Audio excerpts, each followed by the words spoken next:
2025 का ये कुंभ मुझे ऐसा लगता है कि थोड़ा कहीं ना कहीं डिस्टर्ब होने की संभावना लगती है। बहुत लोगों ने ये भी कहा है कि योगी यहाँ नहीं आए होते तो व्यवस्था डिस्टर्ब नहीं होती।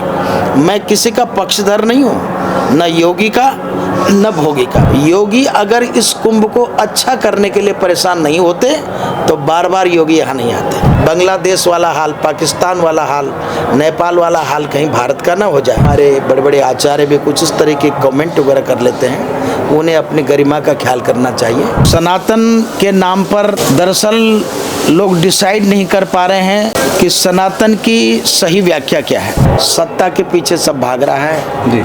मुझे तो अपने आचार्य भी कहीं कहीं ऐसा दिखता है, कोई सत्ता का अधिष्ठान दिखाई देता है तो वहाँ एकत्रीकरण, बल्कि सत्ताधिपति आश्रमों में जाकर नतमस्तक नहीं, बल्कि मुझे ऐसा लगता है कि आचार्य सत्ता को नतमस्तक हो रहे हैं। आज फिर से आप वापस भारत में राम चाहते हैं, रघु चाहते हैं तो गौ की सेवा करनी पड़ेगी और सत्ता सरकारों को वापस गौ को राष्ट्रमाता का दर्जा देना पड़ेगा। अभी भारत के अंदर संत महात्माओं की वाणी पर आस्था और विश्वास भी लोगों का हट चुका है। कुंभ मेला में बड़े बड़े महापुरुषों को आपने देखा। कुंभ मेला सनातन का पर्याय बन गया है, सनातन की व्याख्या हो रही है, कोई अपना संविधान बना रहा है, संत लोग तरह तरह की व्याख्या कर रहे हैं सनातन की, और इसमें आपसी लड़ाई भी हो रही है।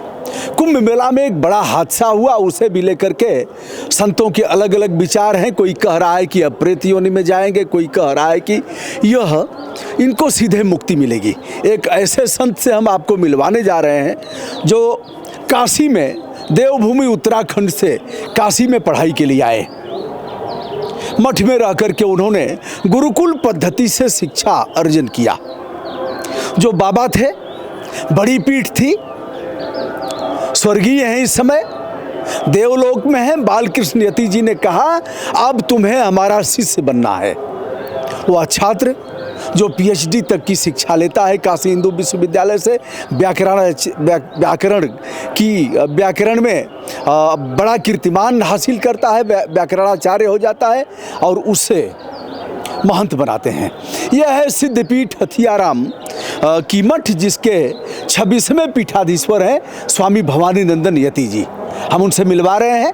शंकराचार्य स्तरीय पीठ है और जो सिकुड़े हुए लोग हैं उनसे अच्छी सोच है, व्यापक सोच है और सर्वे भवन्तु सुखिनः की परिभाषा को साकार करते हैं। आइए हम मिलवाते हैं। स्वामी जी, संपूर्ण विनम्रता के साथ आज सिद्धपीठ हथियाराम के बारे में हम बात करेंगे, जिसके आप 26वें पीठाधीश्वर हैं। उच्च शिक्षा प्राप्त किया आपने, व्याकरणाचार्य हैं, पीएचडी भी किया और एक बड़ी ऊंचाई प्राप्त करना था, लेकिन प्रकृति ने कुछ और किया, हो गए आप महामंडलेश्वर। इस समय काशी में है, महाकुंभ चल रहा है और महाकुंभ में सनातन इस समय, सनातन क्या है महाराज जी? सनातन एक दूसरे को नीचा दिखाना, एक दूसरे को मारना पीटना, हम तुम्हें देख लेंगे, हम बड़े हैं, तुम छोटे हो, अपनी औकात में रहो। सनातन क्या है स्वामी जी? दुबे जी, बहुत बहुत धन्यवाद। आप बहुत चर्चित पत्रकार हैं, मैं आपको बहुत काल से जानता हूं कि आप बहुत ही ईमानदार किस्म के और बेबाक वाले पत्रकारों में आपकी छवि है। आप बहुत ही ईमानदार किस्म के, मैं इसलिए कहना चाह रहा हूं कि मैं व्यक्तिगत जानता हूं। आपके सवाल भी बड़े, जिसे कहा कि सत्यम ब्रूयात प्रियम ब्रूयात मा ब्रूयात सत्यम अप्रियम, सच बोलना चाहिए पर कड़वा वाला नहीं, ऐसी नीति शास्त्र बताता है, पर आप कड़वे भी सवाल करते हैं। आज आपने बहुत ही अच्छा सवाल ये किया कि सनातन क्या है। सनातन कंटिन्यूटी को बोलते हैं, अनवच्छिन्न रूप से, यानी अखंड रूप से, अजस्र रूप से, जिसका प्रवाह कभी रुके ना, जो इस सकल सृष्टि का अधिष्ठान है, संपूर्ण ब्रह्मांडों का जो एकमात्र आधार है। मकड़ी का जाल देखने से व्यक्ति सवाल करेगा ये मकड़ी का जाल कहाँ से निकला, तो उत्तर में मिलेगा कि ये मकड़ी के पेट से मकड़ी ने ही ये जाल निकाला है। ये बुना किसने? ये मकड़ी ने ही बुना है। कुछ दिनों में वो जाल नहीं दिखाई देता तो पता चला ये जाल कहाँ चला गया, बोले ये मकड़ी स्वयं निकल गई है। यानी उस जाल को जो दिखाई दे रहा है, उस जाल को निकालने में भी मकड़ी कारण, बुनने में भी मकड़ी कारण और उसको समेटने में भी मकड़ी कारण है। यानी इस सकल जो चराचर जगत है, इस जगत को जो उत्पन्न करता है, पालन करता है और उसके बाद उसका संहार करता है, उसे हम लोग सनातन पुरुष कहते हैं। वही है सनातन पुरुष। उस सनातन पुरुष से जो धर्म, जो रीति रिवाज, जो सभ्यता, जो शास्त्रीय विधि, जो जीवन पद्धति, जो जीवन शैली तब से बन के चली आई है, हम उसको सनातन कहते हैं। सनातन कोई एक हल्का फुल्का ऐसा धर्म नहीं है कि जो मानवीय आविष्कार से बना हो।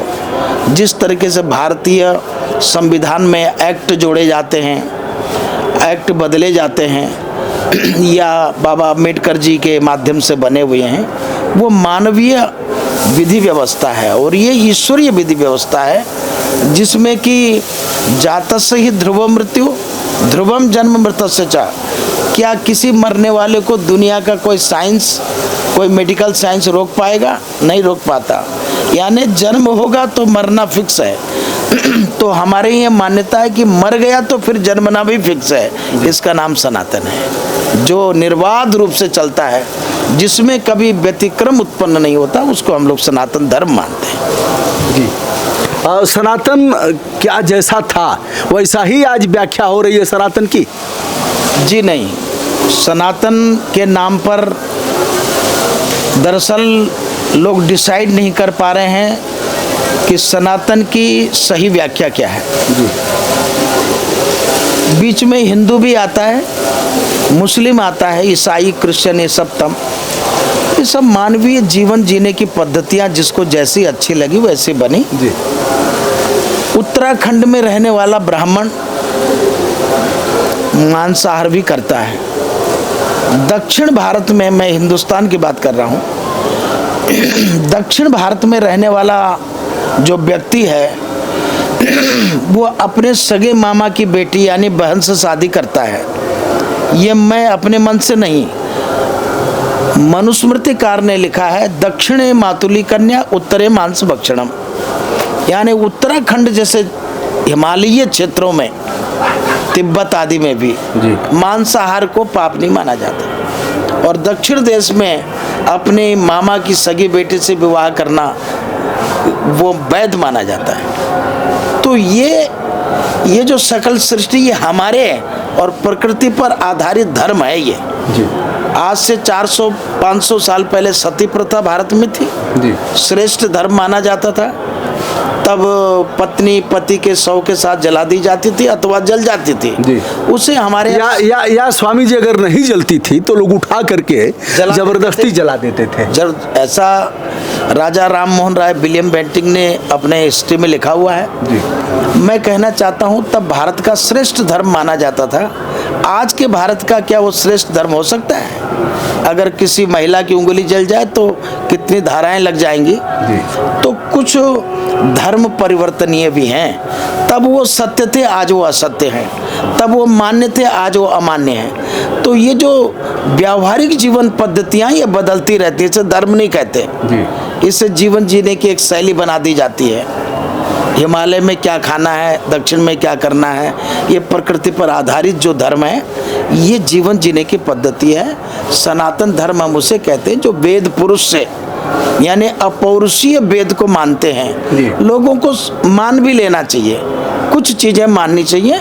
भगवान श्री राम के द्वारा बनाया हुआ सागर में सेतु जब भूगर्भ वैज्ञानिकों ने उसे पता लगाया तो पूरा देश दुनिया मानने लगी।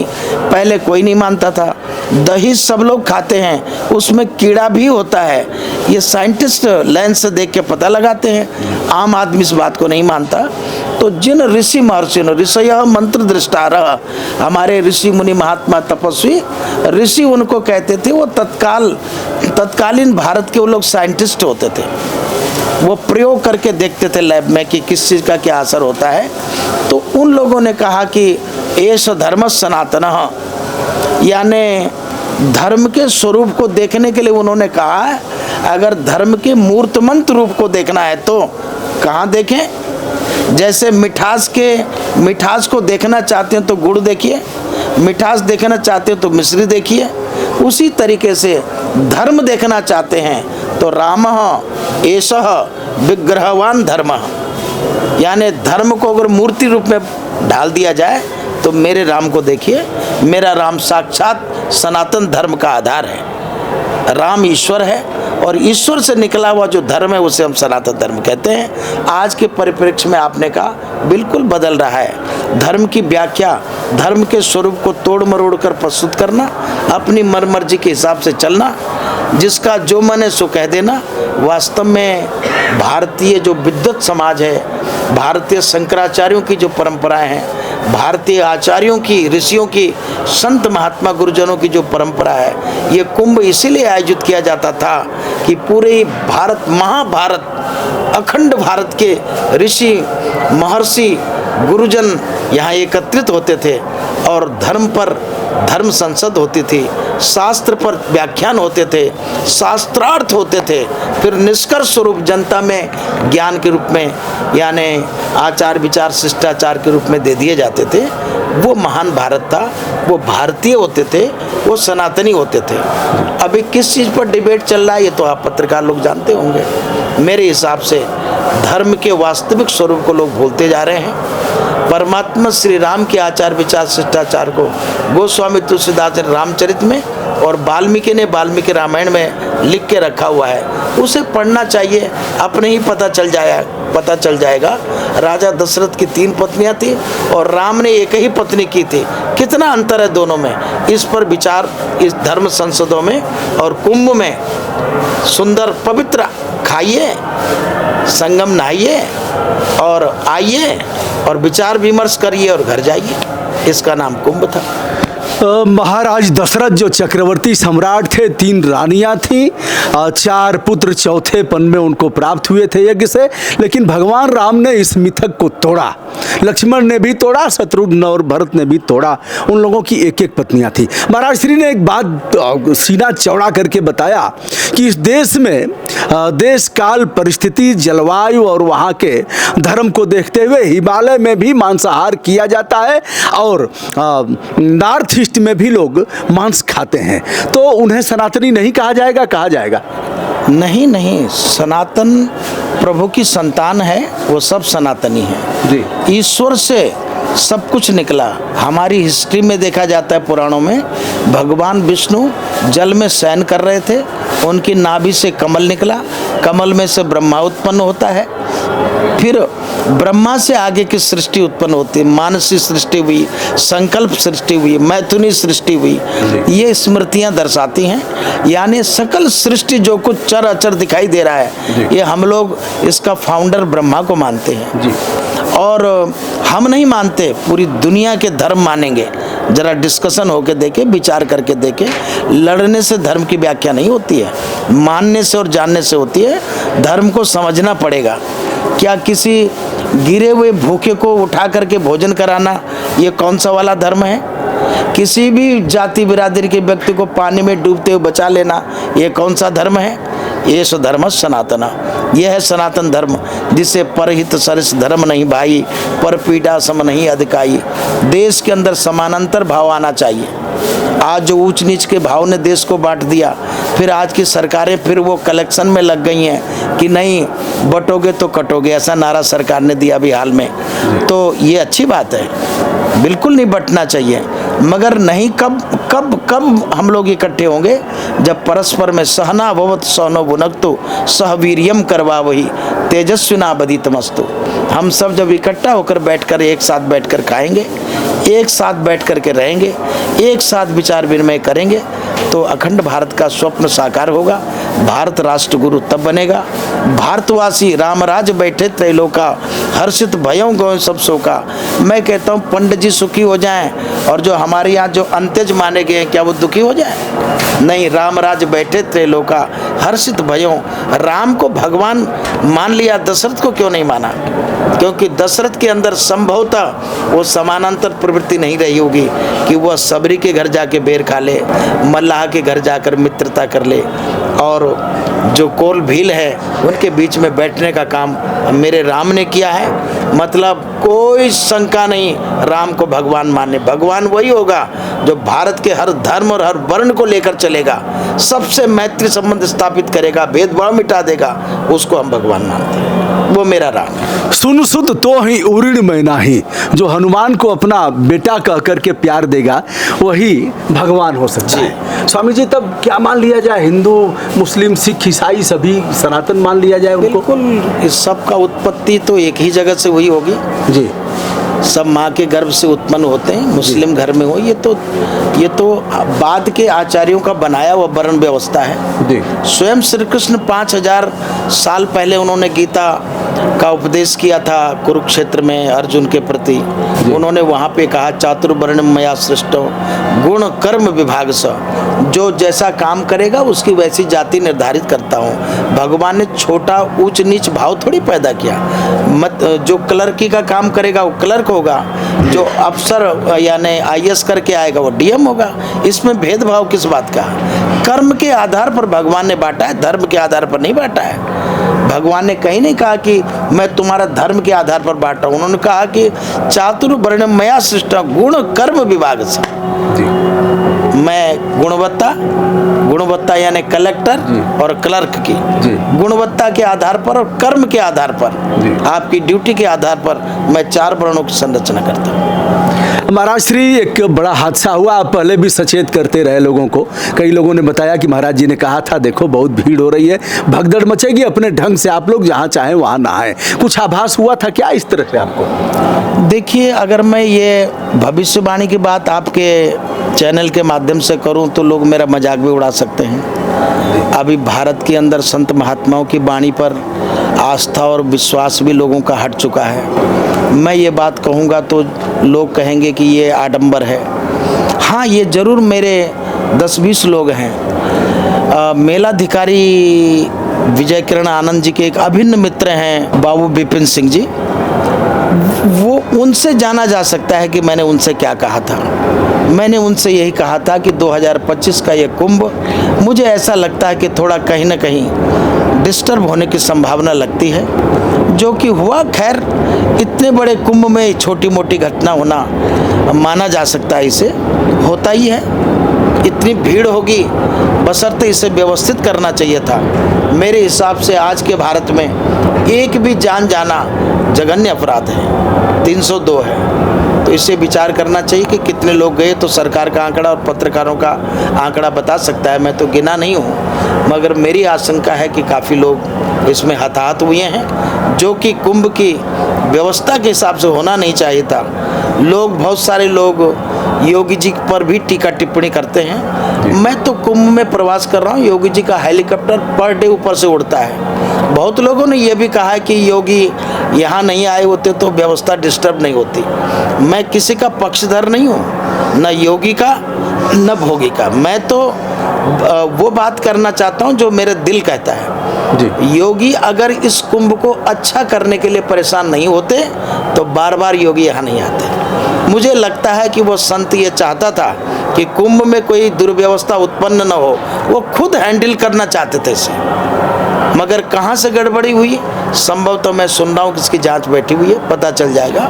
जो कुछ हुआ बहुत गलत हुआ, और इतने बड़े दुनिया के सबसे बड़े मेले में जहाँ आस्था की डुबकी लगाने गरीब से अमीर तक एक घाट पर नहाता है, इतने संत महात्मा, किसी का टीका खड़ा है, किसी का आड़ा है, किसी का गोल है, किसी का यानी यहाँ द्वैत अद्वैत द्वैताद्वैत विशिष्टाद्वैत, कई संप्रदाय धर्म मजहब पंथ और पथ को मानने और जानने वाले तमाम तपस्वी गण यहाँ इस कुंभ क्षेत्र में रह रहे हैं। मगर मैं बड़े दावे के साथ कह सकता हूँ, हो सकता है कि वैष्णव को थोड़ा शैव के प्रति सोचना पड़ता हो, यानी वैष्णव राम की उपासना करेगा, शैव शिव की करेगा, वहाँ मतांतर हो सकता है। मगर त्रिवेणी संगम के घाट पर नहाने में किसी संत को, किसी पंथ को, किसी से कोई शिकवा शिकायत सुना क्या आपने? इसका मतलब है अखंड भारत का अगर कहीं से सूत्रपात होता है तो त्रिवेणी संगम से होता है। भारत का प्रत्येक संत और पंथ अगर कहीं एक दिखाई पड़ता है तो त्रिवेणी संगम पर दिखाई देता है। मस्ती में एक गोता लगता है, मेरे पहले कौन नहाया, किसी को कोई शिकायत नहीं, मेरे बाद कौन नहाने वाला, किसी को वही जल, वही घाट, वही संगम। और लड़ते तो हैं महाराष्ट्री लोग, लड़ते हैं पहले हम नहाएंगे, पहले वो नहा लिया, ऐसे भी होता है। दूसरी बात, एक महत्वपूर्ण बात, काश अगर इस विषय पर चर्चा होती। हरिवंश राय बच्चन ने 90 साल पहले लिखा था, दैव अदैव जिसे ले आए मथकर समुद्र मंथन में, दैव अदैव जिसे ले आए ये संत महंत मिटा देंगे, किसमें कितना दमखम है यह खूब समझती मधुशाला। काश शराब बंदी पर चर्चा होती। यह महात्माओं ने, चारों शंकराचार्य जी लोगों ने, आचार्य महामंडलेश्वर हैं, जगत गुरु हैं, इन लोगों ने क्यों नहीं चर्चा किया? शराब से कितना जीवन बर्बाद हुआ लोगों का, कितने परिवारों का नाश हो गया, किडनी गुर्दा फेल हो गया, कैंसर हो रहा है। ऐसे विषयों पर कब चर्चा होगी? यही होना चाहिए। ये कुंभ इसीलिए है, मैंने कहा ना, समाज की दिशा और दशा को यहाँ ऋषि महर्षि आचार्य गुरु जगत गुरु शंकराचार्य मिल बैठ करके तय करते हैं। ये 6 वर्ष पर और 12 वर्ष पर ये व्यवस्था पूर्वजों की बनाई हुई व्यवस्था है। मैं तो इस कुंभ का हृदय से स्वागत करता हूँ और उन ऋषि महर्षियों के चरणों में सर झुकाकर नमन करता हूँ जिन्होंने भारत को एक करने के लिए कुंभ बनाया था। बिल्कुल होना चाहिए, शराब पर चर्चा होना चाहिए, तमाम जो कुरीतियाँ उन पर चर्चा होनी चाहिए, जो धर्म मजहब में बंटने वाली प्रवृत्ति समाज में आगे उस पर चर्चा होना चाहिए। अब भारत के उस अंत्यज को जो कराह रहा है, जो दुख होकर के बगावत पर उतर आया है, उसको गले कब लगाओगे? तुम्हारे राम ने तो जाकर लगाया था, तुम कब लगाने वाले हो? राम के पुजारियों, थोड़ा जगो और अपने राम की तरफ देखो, अपने राम के चरित्र को देखो। मल्लाह को कब गले लगाओगे? जा कर के जो किरात हैं, भील है, कोल है, इनको कब गले लगाओगे? वनवासियों के साथ बैठकर कब खाओगे? कब भिलनी का जूठा बेर तुम खाओगे? कब ये नफरत मिट जाएगी? तब भारत एक होगा। हमारा दिल रोता है ये कि कब आएगा ऐसा मेरा राम कि फिर से भारत एक हो सकेगा। तो राम के पुजारियों को समझना चाहिए हमारे इष्ट ने हमको क्या संकेत दिया है, तो इन्हें मिलजुल कर काम करना चाहिए।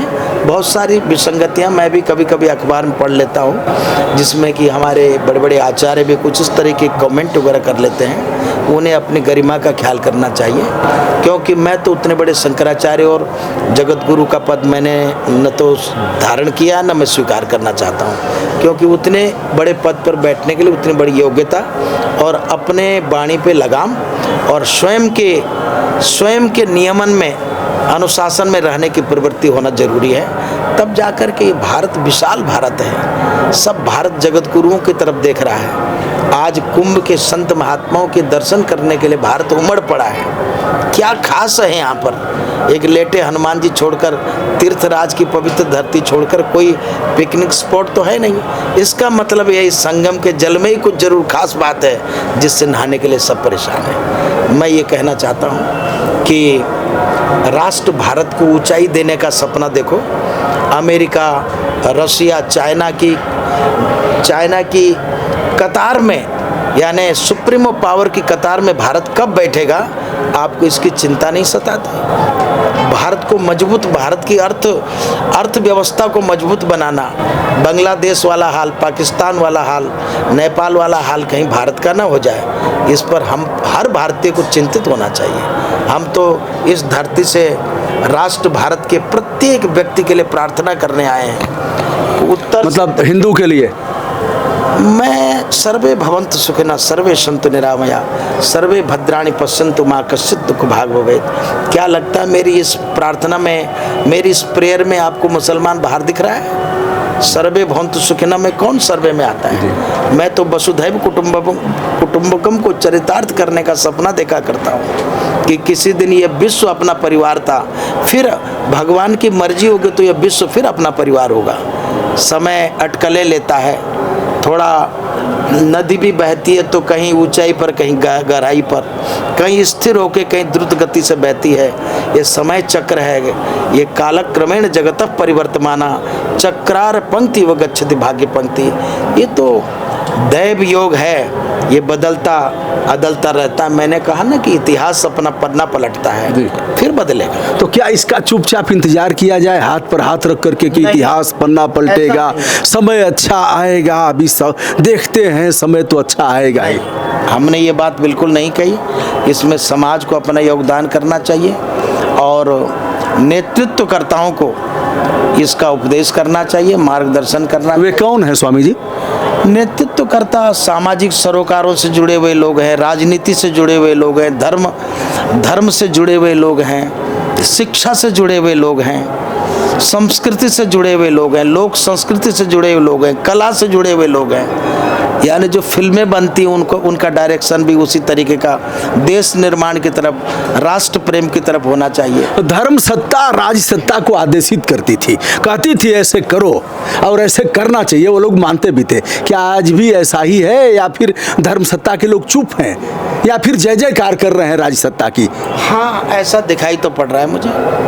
ऐसा ही लगता है कि सत्ता के पीछे सब भाग रहा है जी। मुझे तो अपने आचार्य भी कहीं कहीं ऐसा दिखता है। अगर कोई सत्ता का अधिष्ठान दिखाई देता है तो वहाँ एकत्रीकरण, बल्कि सत्ताधिपति आश्रमों में जाकर नतमस्तक नहीं, बल्कि मुझे ऐसा लगता है कि आचार्य सत्ता को नतमस्तक हो रहे हैं। अगर मेरी इसमें कहीं त्रुटि हो तो लोग उत्तर दें, मगर मैं ये महसूस करता हूँ, हो सकता है उसमें मैं भी हूँ।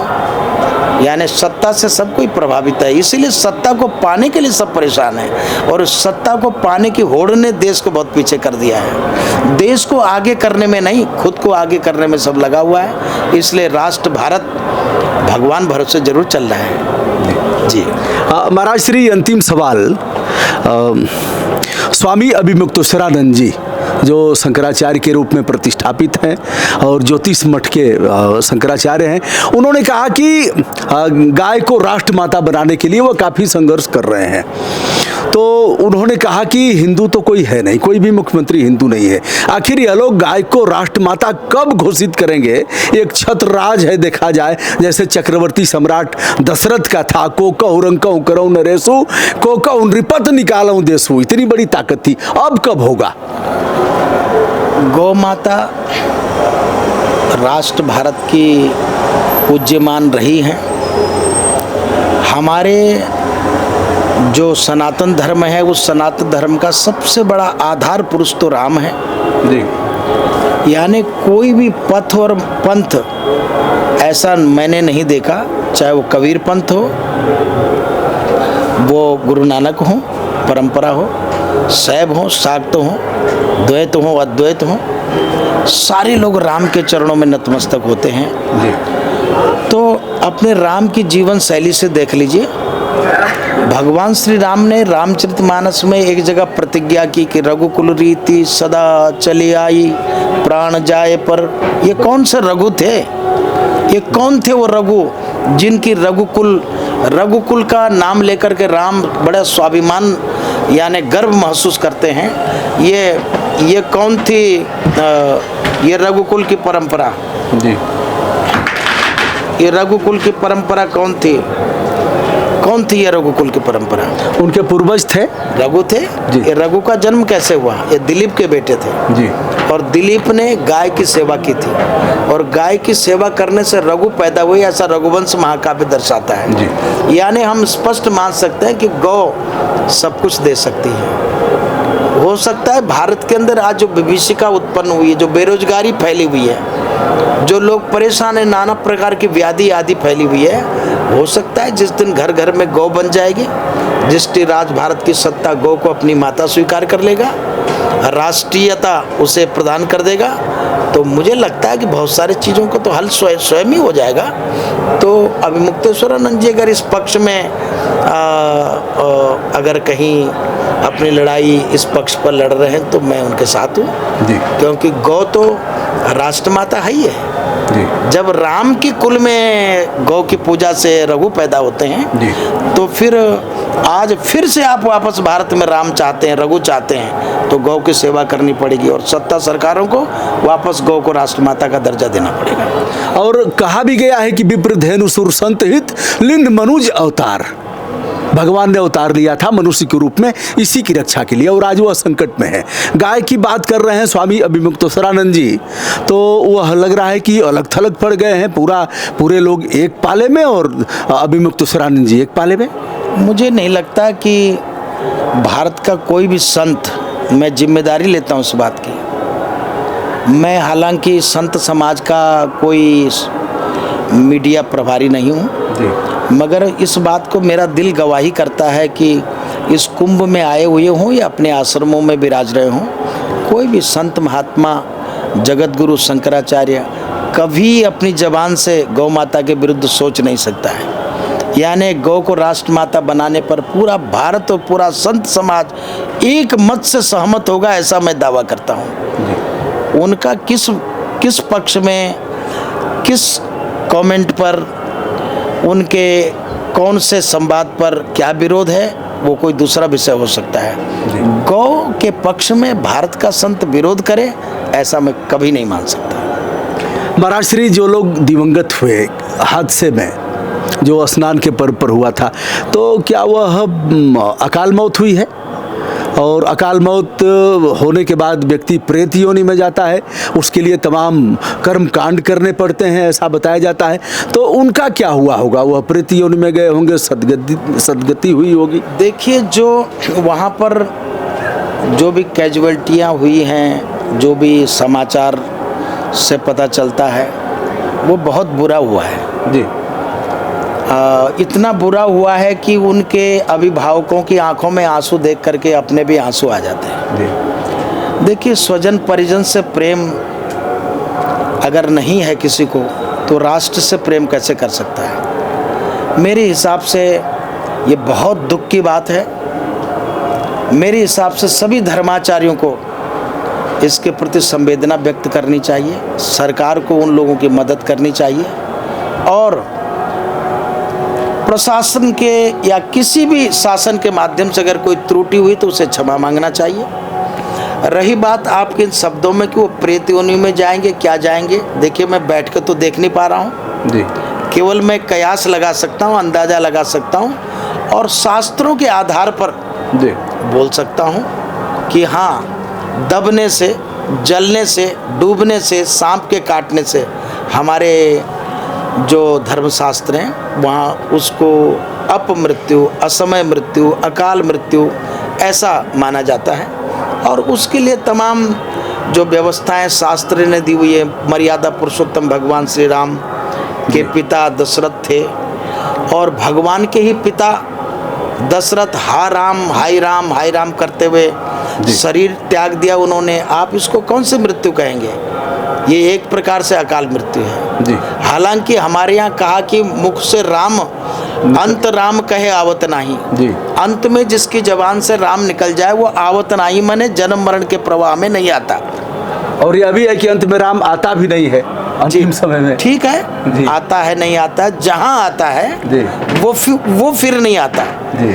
तो दशरथ जी राम राम करते हुए चले गए थे, उन्हें वो आए भी नहीं होंगे वापस जन्म मरण के प्रवाह में, मगर परमात्मा श्री राम ने वनवास समाप्त होने के पश्चात फिर सीता जी के साथ में फल्गु नदी गया जाकर उन्होंने अपने पितरों के लिए पिंडदान किया था।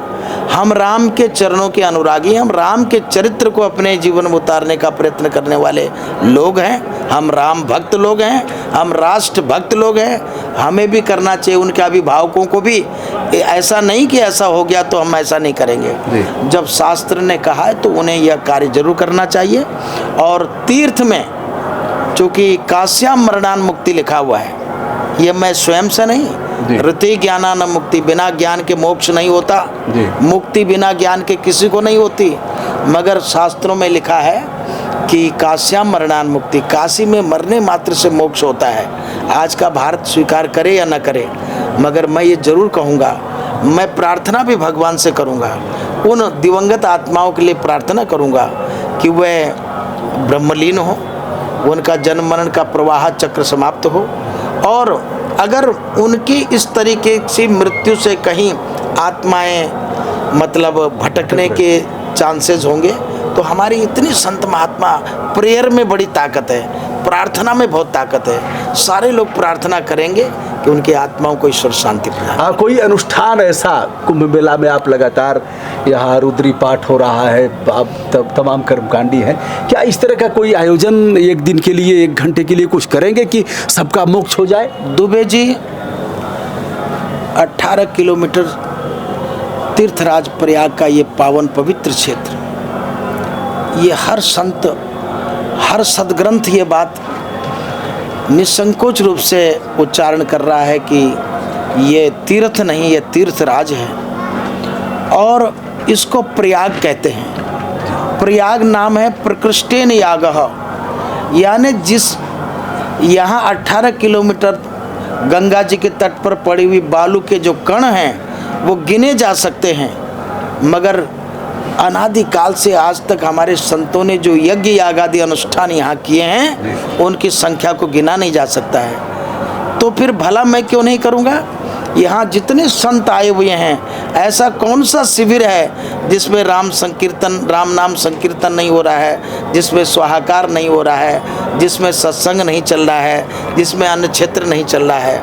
ये तो सब आध्यात्मिक वातावरण बना हुआ है। और मैं तो पूरे इस संगम में जो मैंने कल्पवास किया है, मैं अनुष्ठान क्या करूँगा? अनुष्ठान तो यजमान करते हैं, वैदिक ब्राह्मण करते हैं। मैं सन्यासी हूँ, अपनी व्यक्तिगत साधना कर रहा हूँ। मैं पूरे कल्पवास का जो फल मिलेगा वो दिवंगत आत्माओं को अर्पित करता हूँ कि उनकी आत्मा को शांति प्रदान करे भगवान। एक ऐसा सन्यासी जो देवभूमि उत्तराखंड से चलकर छात्र के रूप में भगवान शिव के उस त्रिशूल पर बसी हुई नगरी काशी में विद्या अर्चन करने के लिए आया था और परमात्मा ने उनकी कृपा से, उनके आदेश से वह सन्यासी हो गए, उच्च शिक्षा प्राप्त हैं और पीएचडी हैं। अपने जो भी धर्म कर्म यहाँ किया है, अनुष्ठान किया है, पूरा का पूरा उन्हें समर्पित करेंगे उन दिवंगत आत्माओं के लिए कि उन्हें मोक्ष मिले और सारा कुछ जो भी अनुष्ठान है सब उनके लिए समर्पित हो जाएगा। स्वामी जी, आपने हमें समय दिया और सीमाओं से आप बंधे भी नहीं हैं। यद्यपि यह सनातन की पीठ है, लेकिन आपके यहाँ हिंदू, मुस्लिम, सिख, ईसाई सभी आते हैं और सभी को वही भाव मिलता है, वही प्यार मिलता है। इस मामले में भी आप जाने जाते हैं, सही है? बिल्कुल। अगर वसुधैव कुटुंबकम को चरितार्थ करना पड़ेगा तो पूरे विश्व के मानव मात्र से, बल्कि प्राणी मात्र से प्रेम करने की संस्कृति और सभ्यता हमारी सनातन परंपरा रही है। सब ईश्वर का है, पूरा संसार ईश्वर का है, ऐसा मान करके सिया राम मैं सब जग जानी, करहूँ प्रणाम जोरी जुग पानी। मैं तो पूरे भूमंडल को नमन करता हूँ, उसमें सब कण कण में तो मेरा राम समाया हुआ है, कंकर कंकर में मेरा शंकर समाया हुआ है, तो मैं फिर क्यों नहीं मानूंगा? मैं सब में राम देखता हूँ। स्वामी जी ने बड़ी बात कहा और कलेजा बड़ा करके कहा कि सर्वे भवन्तु सुखिनः, सर्वे सन्तु निरामया, सर्वे भद्राणि पश्यन्तु, माँ कश्चित् दुर्भाग् भवेत् और क्रीडवन्तो विश्वमार्यम। पूरे विश्व को श्रेष्ठ बनाने की कल्पना को साकार करने की दिशा में स्वामी भवानी नंदन यति आपके चैनल को भी, क्योंकि आप इतने लोकप्रिय पत्रकार हैं, आपका चैनल लोग इतने मैंने सुना 60 करोड़ से ऊपर लोग, जी लगभग होने जा रहे हैं, 60 करोड़ लोग आपको व्यूज़ हैं आपके। ये बड़ी बात है। आपकी न्यूज़ कलेक्शन की जो टेक्निक है बहुत ही अच्छी है। मैं इसके लिए धन्यवाद करता हूँ। दुबे जी बहुत बहुत धन्यवाद।